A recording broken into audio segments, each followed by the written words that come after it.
देऊन त्या ठिकाणी काही लोकांना अटक करण्याचा प्रयत्न त्या ठिकाणी केला होता। आज तुम्ही बघितलं असेल काहींना नोटीस दिल्या होत्या तडीपारच्या, आणि अशा पद्धतीने तुम्ही जर मनमानी करत असाल तर मला वाटतं हा छत्रपती शिवाजी महाराजांचा हा महाराष्ट्र आहे, आणि या महाराष्ट्रामध्ये कोणाची दादागिरी या ठिकाणी चालून देणार नाही। आणि जर नक्कीच त्याप्रमाणे आम्ही तोंड देऊ। आज तुम्ही बघितलं असेल या महाराष्ट्रामध्ये कशा पद्धतीने हे चालू आहे।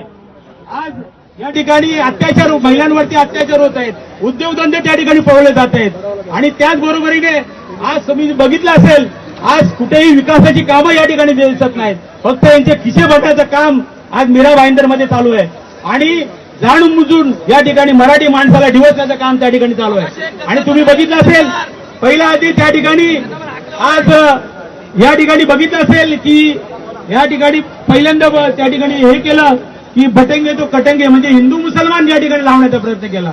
आज तुम्ही बघितलं असेल मराठा समाज असेल, धनगर समाज असेल, इतर बाकी समाज असेल, ओबीसी समाज असेल, या ठिकाणी त्यांच्या मागण्या मान्य करण्यासाठी मोर्चे काढले, त्या ठिकाणी सुद्धा दडपण्याचं काम केलं होतं।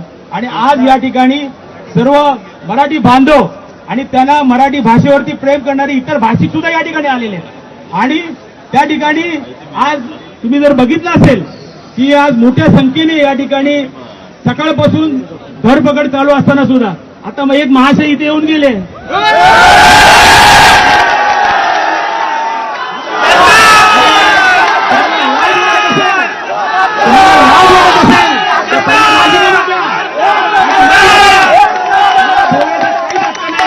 आणि आज मराठी माणसाच्या नायकासाठी लढणारे दोन्ही पक्ष आहेत।